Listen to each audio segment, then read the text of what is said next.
강단 앞에 서는데 3.1교회 부임한 첫날이 갑자기 떠올라서 그 이야기로 설교를 시작하면 좋을 것 같습니다.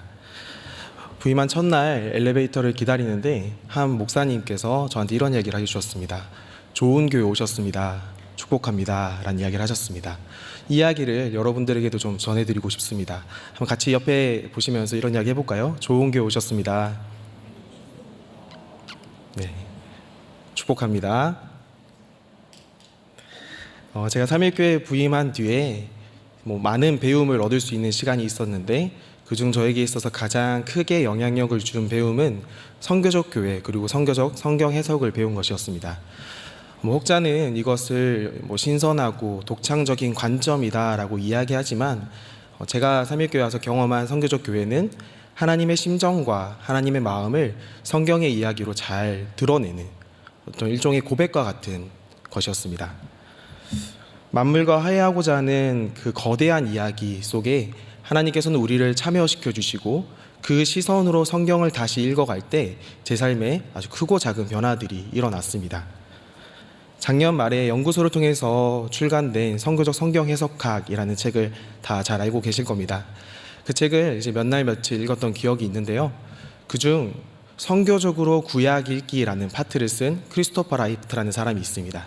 그 선교적으로 구약 읽기 마지막 장에 보면 8가지의 질문을 던지면서 구약 성경을 읽어야 된다라고 이야기를 합니다. 근데 시간상 그 8가지의 내용들을 다 다룰 수 없어서 2번의 질문을 한번 가지고 와봤는데요. 우리 한번 같이 읽어볼까요? 시작! 이 본문은 성경 전체를 통해 계시된 하나님의 목적에 대한 우리의 이해에 어떻게 기여하는가? 이 본문에 묘사된 하나님의 유일무이성, 성품, 행동, 생각, 말씀, 의도는 이스라엘과 민족들 창조 세계를 위한 하나님의 더 광범위한 목적과 어떻게 연결되는가? 이 본문에 계시된 하나님과 어떻게 연결되는가? 이 8가지의 질문에 오늘 본문을 계속 저는 질문하고 대답하면서 말씀을 묵상해 보았습니다. 그래서 오늘 이 자리에서 특별히 2번의 질문을 저와 여러분들과 함께 질문하고 대답하면서 말씀을 살펴봤으면 좋겠고요. 특별히 요단강 도하라는 큰 이야기를 3가정에 맞춰서 우리가 함께 말씀을 묵상해 보도록 하겠습니다. 첫 번째는 요단강을 건너는 그 요단강 도하를 준비하는 상황을 먼저 주목해 봤으면 좋겠습니다. 저와 여러분들은 신앙생활하면서 이런 모종의 기대와 마음을 갖곤 합니다. 하나님이 나를 사랑하신다는 것도 알고 하나님이 지금 나와 함께 하신다는 것도 알고 있습니다. 그리고 지금 내가 서 있는 자리를 하나님께서 보내신 자리라는 것도 알고 있습니다. 그래서 이 마음속에는 한켠에 그 길이 꽃길이었으면 좋겠다라는 마음을 가지는 것 같습니다. 그러다 보니까 더불어 삶의 풍요도 함께 찾아와 주기를 바라는 약간의 기대를 가지는 것 같습니다. 학생들 같은 경우는 성적이 오른다거나 사업이 풀린다거나 오래 묵혔던 문제가 하나님께 나아오며 하나님이 부르신 그 자리에 서 있으면 다 해결될 거라는 기대를 가지게 됩니다. 하지만 성경 안에서 하나님은 우리의 이런 마음과 기대를 대부분 무너뜨리시죠. 사람들을 찾고 부르고 보내는 과정 속에서 이러한 기대를 모조리 무너뜨리시면서 그 부르심을 시작합니다. 대표적으로 아브라함 이야기를 한번 해볼까 합니다. 아브라함은 자신이 수십 년간 살고 있었던 삶의 환경에서 하나님의 부르심을 받습니다. 그래서 삶의 배경, 문화, 모든 것들을 내려놓고 하나님의 부르심에 따라서 약속의 땅으로 가게 되죠. 그 젖과 꿀이 흐르는 약속의 땅인 가나안 땅에 도착한 지 얼마 지나지 않았는데 그 약속의 땅에 기근이 찾아옵니다. 그래서 아브라함은 어쩔 수 없이 애굽으로 내려가게 되죠. 그런데 여러분, 약속의 땅이라는 단어와 기근이라는 단어가 이 동일선상에 놓일 수가 없는 단어가 아닙니까? 또 이어서 출애굽 사건을 한번 떠올리면 좋을 것 같습니다. 400년간의 그 지난한 시간 동안 노예 생활을 했던 이스라엘을 하나님께서 모세라는 한 지도자를 세워서 그들에게 10가지 재앙을 통해 하나님의 살아계심을 보여줬습니다. 이제 꽃길이 이어져야죠. 10가지 재앙이 지나고 이제 이스라엘이 출애굽을 시작하게 되면서 처음 만나는 한 난관이 바로 홍해죠. 근데 홍해만 있는 것이 아니라 뒤에는 추격하는 애굽의 병거들이 달려오고 있습니다. 출애굽과 홍해, 그리고 출애굽과 철병거, 이 단어가 사실 동일선상에 놓인다는 것이 우리는 이해가 되지 않습니다. 그러나 우리가 하나님께서 보내셨다라는 사실을 믿기 때문에 하나님께서 분명히 이러한 방법을 사용했는 이유가 있을 것입니다. 그것은 하나님 백성에게 있어서 그 풍요의 기준이 땅에 있거나 또는 가로막는 홍해에 있는 것이나 뒤에 쫓아오는 철병거가 우리의 풍요의 기준이 되는 것이 아니라는 것을 하나님께서는 가르치고 계시는 것입니다. 하나님으로부터 떠나 있었을 때 우리 삶을 지배했던 그 풍요의 기준을 이제는 내버리고 하나님 백성된 자는 새로운 삶의 원리, 삶의 방식을 배워야 하기 때문에 때때로 하나님께서는 우리의 기대를 무너뜨리시고 우리의 마음을 때로는 섭섭하게 하시면서 그 부르심을 시작하고 계십니다. 오늘 우리가 함께 읽었던 이 여호수아 본문은 이제 신명기를 끝으로 가나안 땅으로 들어가는 여정을 다루고 있습니다. 이제 이 강 하나, 요단강 하나만 딱 건너기 시작하면 정복 전쟁이 시작됩니다.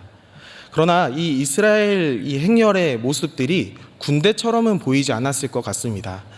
400년간 노예 생활을 했을 뿐더러 40년간 그 광야에서 난민의 모습으로 살아왔기 때문에 그들 손에 있는 무기도 변변치 않았을 거고 그들이 갑옷을 입거나 그리고 어떤 전쟁에 준비할 수 있는 어떠한 모습도 준비되어 있지 않았을 겁니다.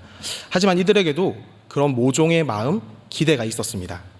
하나님께서 보내신다, 하나님께서 함께 하신다, 두려워 말라, 내가 너의 하나님이고 모세를 이어서 내가 너와 함께 하겠다라는 수차례의 말씀이 다음 지도자인 여호수아에게 주어졌고, 그리고 장로들과 백성들이 그 여호수아에게 힘을 주는 모습을 보면 이들에게도 그런 기대가 있었던 걸로 보입니다.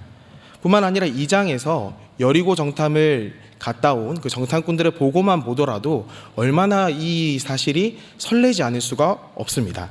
여호수아 2장 24절 말씀인데요, 한번 같이 읽어볼까요? 시작.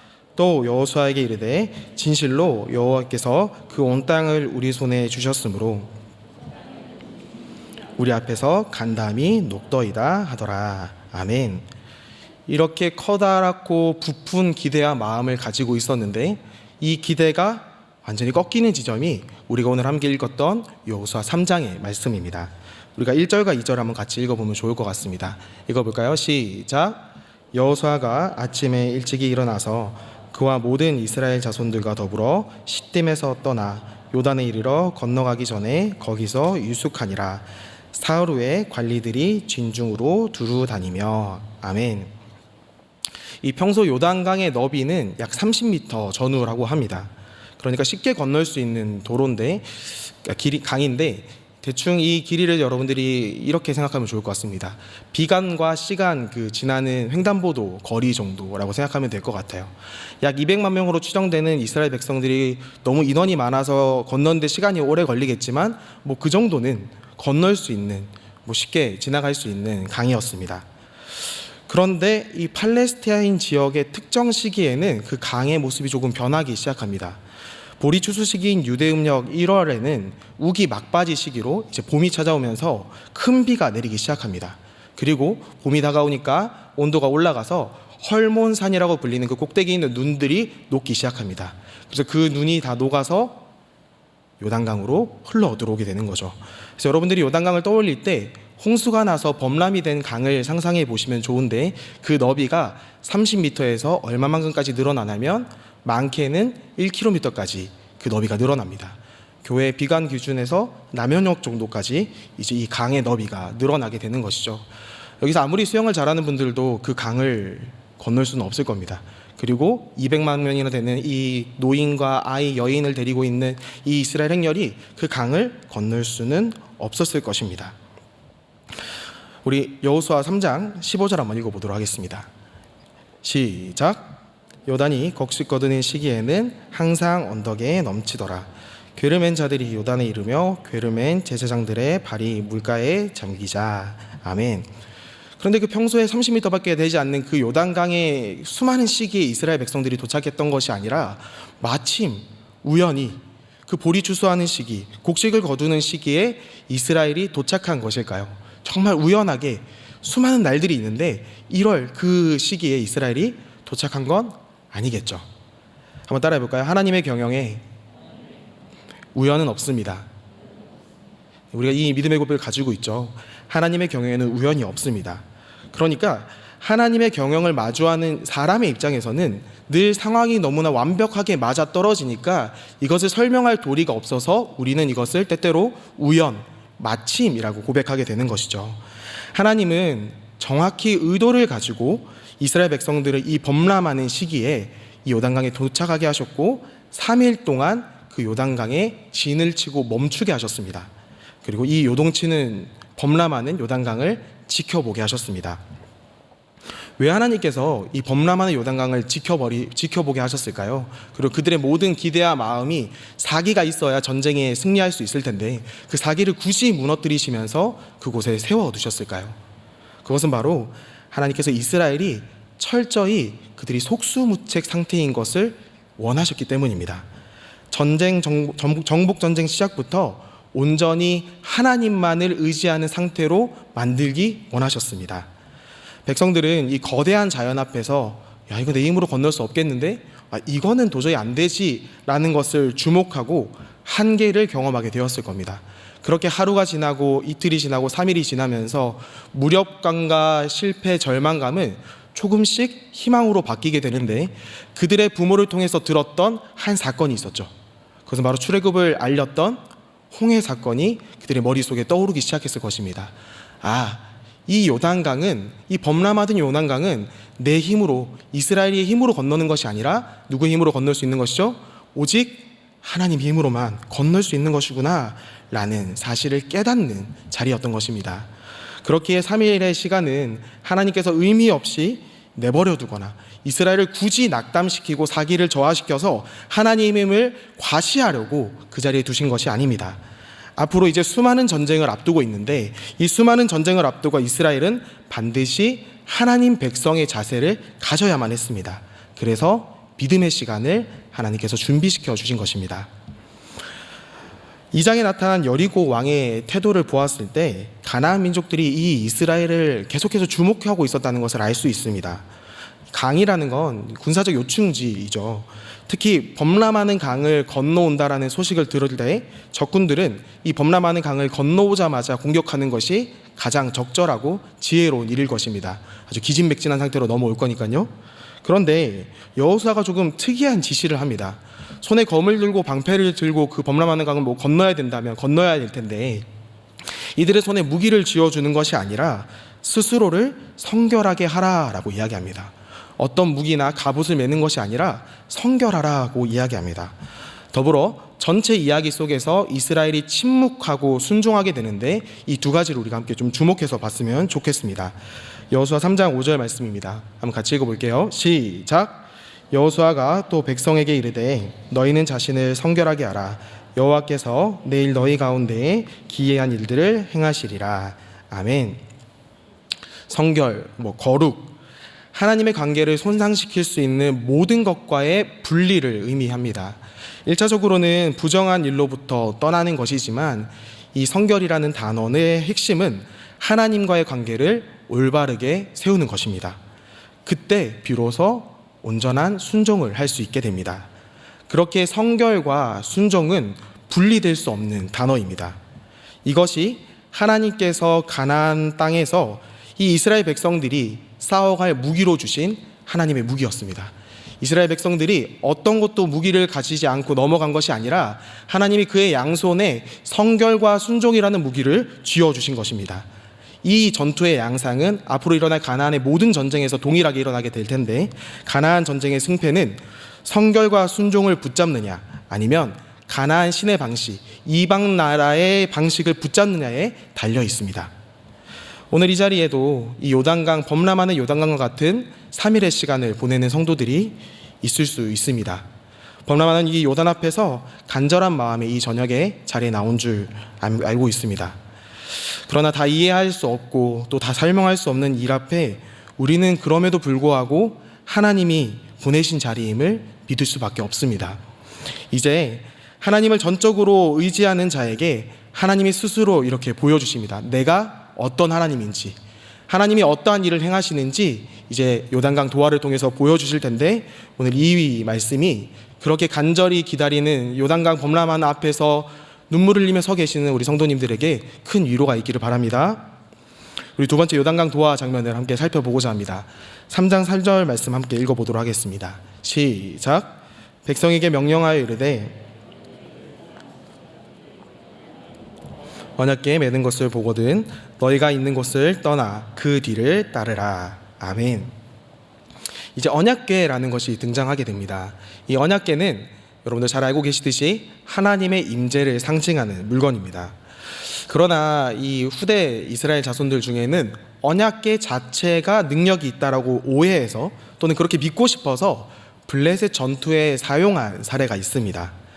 이들은 하나님이 인도하시는 삶을 따라가는 것이 아니라 하나님을 인도하는 삶을 따라가기를 선택했습니다. 그래서 그 전투의 결과는 너무나 잘 알다시피 참패를 했고 여호와의 언약궤를 빼앗기는 일들이 일어나게 됩니다. 하지만 요단강 도하 사건 때 이 언약궤는 그것과는 다릅니다. 왜냐하면 이 요단강 사건은 하나님이 이끄시는 여정이기 때문입니다. 하나님이 광야에서 부르셔서 하나님께서 이스라엘을 이제 가나안 땅으로 보내는 하나님의 선교의 이야기이기 때문입니다. 그래서 앞서 그 후대의 이스라엘의 그 잘못된 모습과는 다른 양상으로 진행이 될 것입니다. 4절 말씀을 한번 읽어보면 좋을 것 같습니다. 시작. 그러나 너희와 그 사이 거리가 2000규빗쯤 되게 하고 그것에 가까이 하지는 말라. 그리하면 너희가 행할 길을 알리니 너희가 이전에 이 길을 지나보지 못하였음이니라 하니라. 아멘. 앞서는 언약궤의 등장을 이야기했다면 이번에는 언약궤의 위치를 한번 이야기해보면 좋을 것 같습니다. 과거 광야 시절에 이 언약궤는 진중 한 가운데 있었습니다. 12지파들이 이 네모난 사방진을 치고 있으면 그 정중앙에 성막과 성소가 있었고 그 지성소 안에 이 언약궤가 자리하고 있었죠. 그러나 이제 이 언약궤의 위치가 변경이 됩니다. 바로 이스라엘 행렬의 맨 앞에 서게 됩니다. 이 맨 앞에 설 뿐 아니라 이 거리도 중요하게 되는데 2000규빗 앞서갔다라고 이야기합니다. 2000규빗은 약 800에서 900m 정도 되는 거리입니다. 그러니까 2000규빗 정도 앞서 있다라는 건 200만 명이 보기에 그 당시 카메라가 있었던 것도 아니고 화면이 있었던 것도 아니니까 그 정도 거리가 필요했을지도 모릅니다. 이스라엘 모두가 봐야 하니까요. 하지만 단지 모두에게 앞서 보이기 위해서 2000규빗, 약 1km나 되는 거리에 서신 것이 아닙니다. 그것은 앞으로 일어날 모든 정복 전쟁에서 내가 너희를 앞서 보내는 것이 아니라 내가 이 전투에 너희보다 훨씬 앞장서서 이 전투를 이겨나갈 것이고 참여할 것이다 라는 것을 보여주는 상징적인 모습인 것입니다. 우리 4절을 한 번 더 읽어보면 좋을 것 같습니다. 한번 더 읽겠습니다. 시작. 그러나 너희와 그 사이 거리가 2000규빗쯤 되게 하고 그것에 가까이 하지는 말라. 그리하면 너희가 행할 길을 알리니 너희가 이전에 이 길을 지나보지 못하였음이니라 하니라. 아멘. 너희가 이전에 이 길을 지나보지 못하였음이니라. 이 부분을 한 번 더 우리가 좀 살펴보려고 합니다. 문자 그대로 본다면 1차적으로 낯선 길이라는 뜻이겠죠. 요단강 물길이 이제 멈추고 마른 땅 된 길을 역사상 그 누구도 걸어본 적이 없었을 것입니다. 그러니까 1차적인 의미로는 낯선 길이 맞습니다. 그러나 한 신학자는 이 문장을 다음과 같이 해석을 합니다. 자, 읽어드리겠습니다. 너희가 지금까지는 이런 방식으로 행진하지 않았느니라. 한번 더 읽어드리겠습니다. 너희가 지금까지는 이런 방식으로 행진하지 않았느니라. 하나님께서 1km나 앞서서 그들의 백성을 인도하시면서 하나님께서 모든 전투와 모든 싸움과 모든 상황에 앞서 가시고 그들을 지켜보게 하시는 방식대로 이제 이 가나안 정복이 시작되게 될 것입니다. 우리 15절도 한번 읽어보면 좋을 것 같습니다. 시작. 요단이 곡식 거두는 시기에는 항상 언덕에 넘치더라. 궤를 맨 자들이 요단에 이르며 아멘. 여러분들은 이 말씀을 사실 오랫동안 교회 학교를 통해서도 들어오셨을 거고 여러 본문을 말씀을 통해서 들어오셨을 겁니다. 저도 예전에는 이 본문을 설교하면서 제사장을 기준해서 이야기했습니다.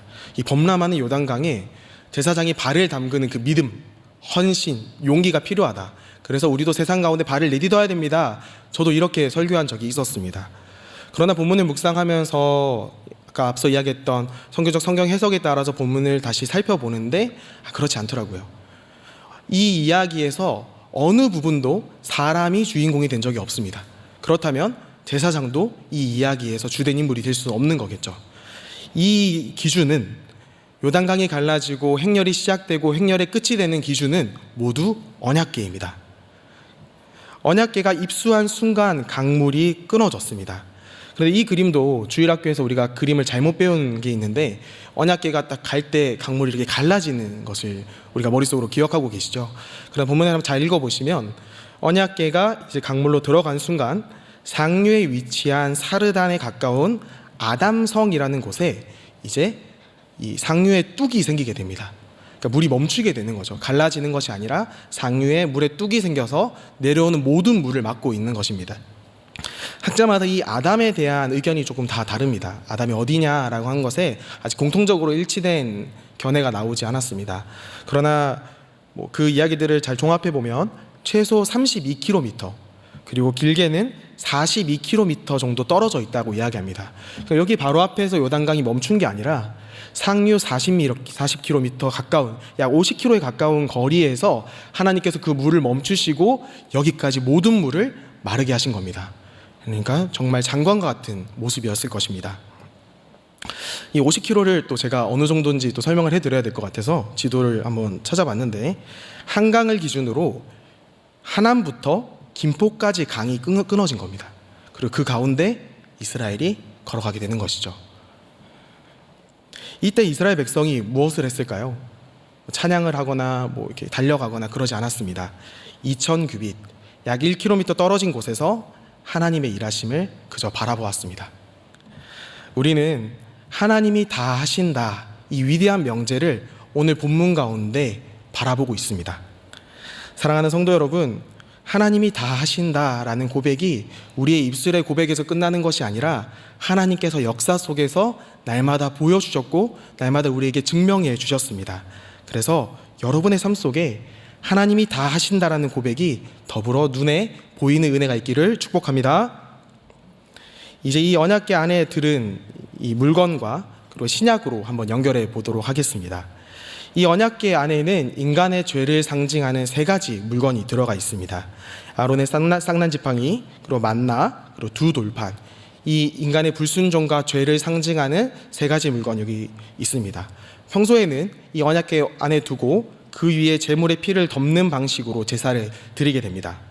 그러므로 언약궤는 죄의 은혜와 용서, 나아가 하나님의 임재를 상징하게 되는 것입니다. 그러나 오늘날 저와 여러분은 이 언약궤를 가지고 있지 않습니다. 물론 이스라엘도 이 언약궤가 유실된 지 너무나 오랜 시간이 지났습니다. 그러나 언약궤가 오늘날 없더라도 이 요단강의 이야기는 지금까지 지속되고 있습니다.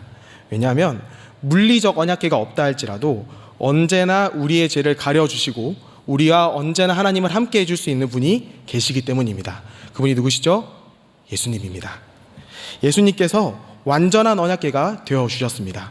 그래서 우리가 하나님께 갈 수 있는 길을 완성해 주셨습니다.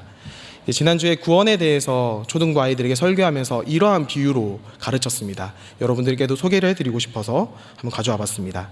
진도라는 곳에 가면 신비한 바닷길이라고 불리는 곳이 있습니다.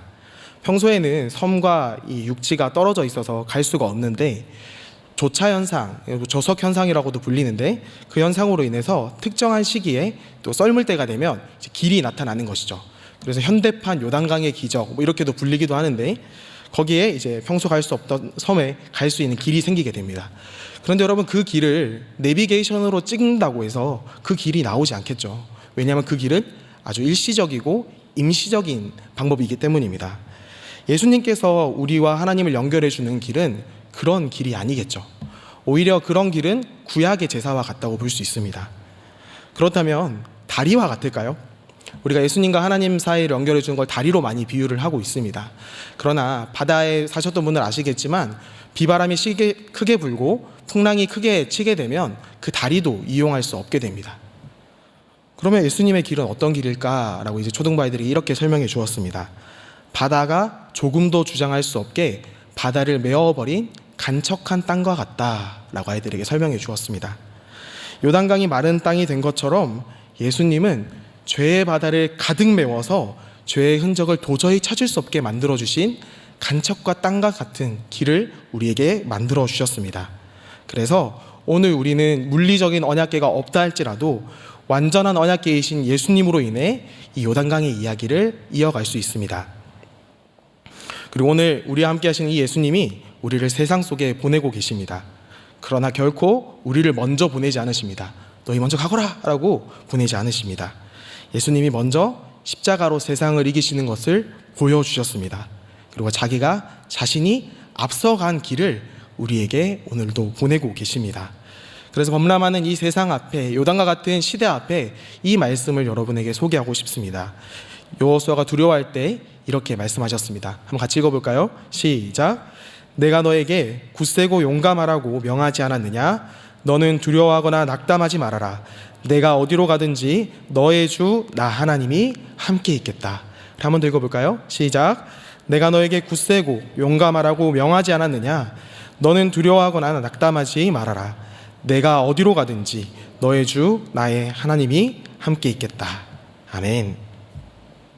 이제 세 번째, 요단강을 건넌 이후의 모습들을 함께 살펴보면서 설교를 마쳐보려고 합니다. 4장 23절 말씀입니다. 한번 같이 읽어볼까요? 시작. 너희 하나님 여호와께서 요단물을 너희 앞에 마르게 하사 너희를 건너게 하신 것이 너희 하나님 여호와께서 우리 앞에 홍해를 말리시고 우리를 건너게 하심과 같았나니. 아멘. 이제 요단강을 건너고 여호수아가 이 요단강에 있는 12개의 돌을 가지고 와서 길갈이라는 지역에 12개의 돌을 쌓습니다. 그래서 이 돌들로 통해서 공동체가 동일하게 경험한 기억의 상징을 만들게 됩니다. 그래서 자녀들에게 이 돌들의 의미를 가르치라고 하는데요. 우선적으로 이 돌이 12개라는 건 12지파를 의미하는 것이고 한 이렇게 뭉텅이는 이스라엘 전체를 의미하는 것이겠죠. 이 돌들을 볼 때마다 자녀들이 23절의 이야기를 이야기하면서 가르치라고 합니다. 이건 하나님 행하심을 기억하는 이야기야. 아빠는 우리 부모님을 통해서 홍해 이야기를 들었고 이제 나는 너희에게 요단강 이야기를 들려줄게 라는 것이 이 길갈에 있는 12돌의 의미입니다.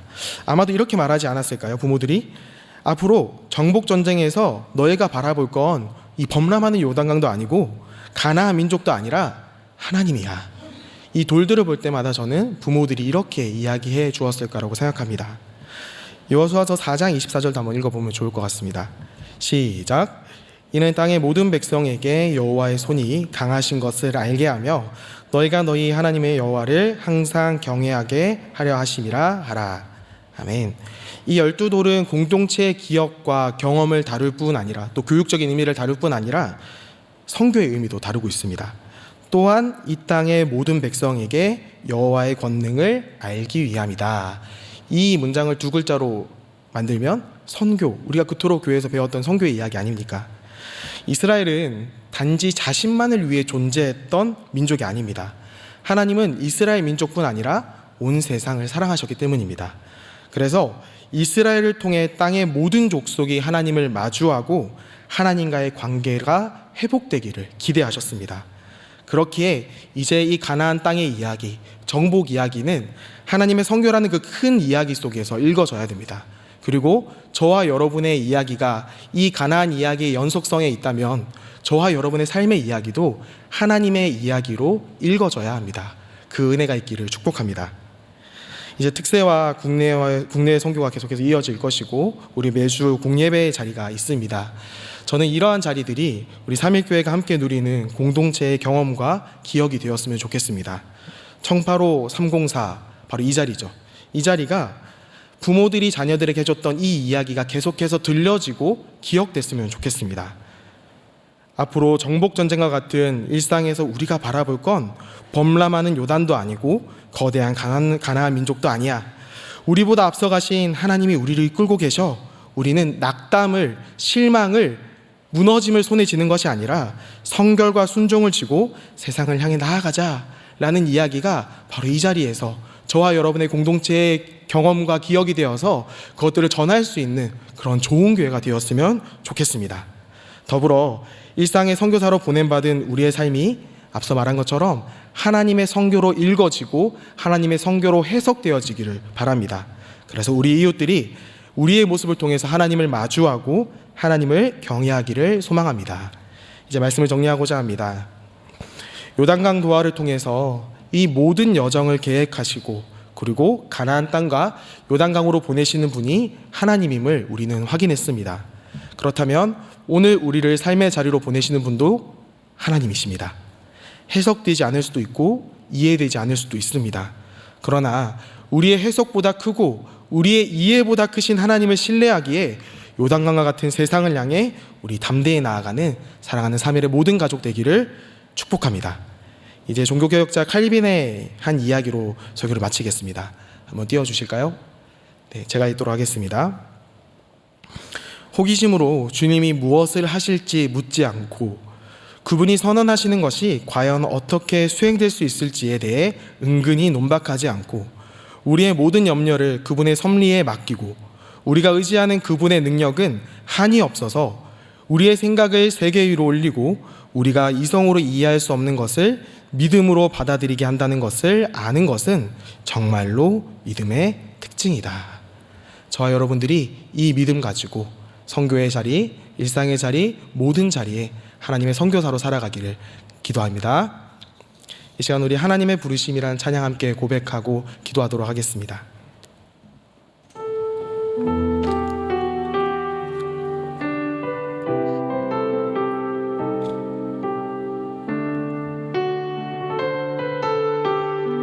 고백할까요? 하나님의 부르심에는 하나님의 부르심에는 후회하심이 없네.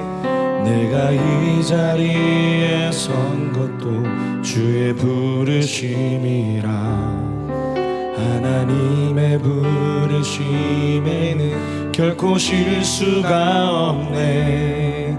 나를 부르신 하나님의 신실하심을 믿네. 작은 나를 부르신 뜻을 나는 알 수 없지만 오직 감사와 순종으로 주의 길을 가리라. 때론 내가 연약해져도 주님 날 도우시니 주와 놀라운 그 계획을 나는 믿으며 살리. 날 부르신 뜻 내 생각보다 크고 날 향해 왜 나의 지혜로 측량 못하나. 가장 좋은 길로 가장 완전한 길로 오늘로 날 이끄십니다. 우리 처음부터 찬양하겠습니다. 하나님의 부르심에는 후회하심이 없네. 내가 이 자리에 선 것도 주의 부르심이라. 하나님의 부르심에는 결코 실수가 없네. 나를 부르신 하나님의 신실하심을 믿네. 작은 나를 부르신 뜻을 나는 알 수 없지만 오직 감사와 순종으로 주의 길을 가리라.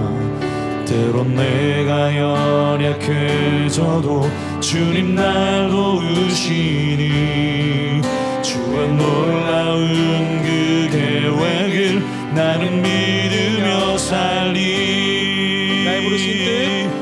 날 부르신 뜻 내 생각보다 크고 날 향한 계획 나의 지혜로 측량 못하나. 가장 좋은 길로 가장 완전한 길로 오늘로 날 이끄십니다. 마지막으로 찬양합니다. 날 부르신 뜻, 날 부르신 뜻 내 생각보다 크고 날 향한 계획 나의 지혜로 측량 못하나. 가장 좋은 길로 가장 완전한 길로 오늘도 날 이끄시네. 우리 제가 같이 기도했으면 좋겠습니다. 왜 우리 삶 앞에 이렇게 범람하는 요단강이 있는지 참 그 의미를 알 수 없고 그 뜻도 그 계획도 알 수 없는 수많은 현실 앞에 우리가 놓여 있습니다. 그러나 우리 오늘 이 말씀을 통해서 우리의 계획보다 크신 하나님께서 이미 앞서서 그 일을 행하심을 바라보았습니다. 주님, 이 어렵고 괴로운 시기 속에 주님, 저는 순결과 순종으로 주의 길을 걸어가겠습니다. 주님, 나와 함께 하시고 나의 앞장서서 그 길 가운데 동행하여 달라고 우리 함께 기도하고, 여러분이 가지고 오신 그 간절한 기도의 제목을 가지고 기도하신 후 내일 특세 자리에서 뵙도록 하겠습니다. 기도하겠습니다. 아버지 하나님, 우리 사랑하는 3일의 모든 가족들이 겪고 있는 요단강 같은 삶의 자리를 주님 불쌍히 여겨주옵소서. 여전히 우리의 뜻과 우리의 욕망과 우리의 삶의 배경과 우리의 풍요의 기준으로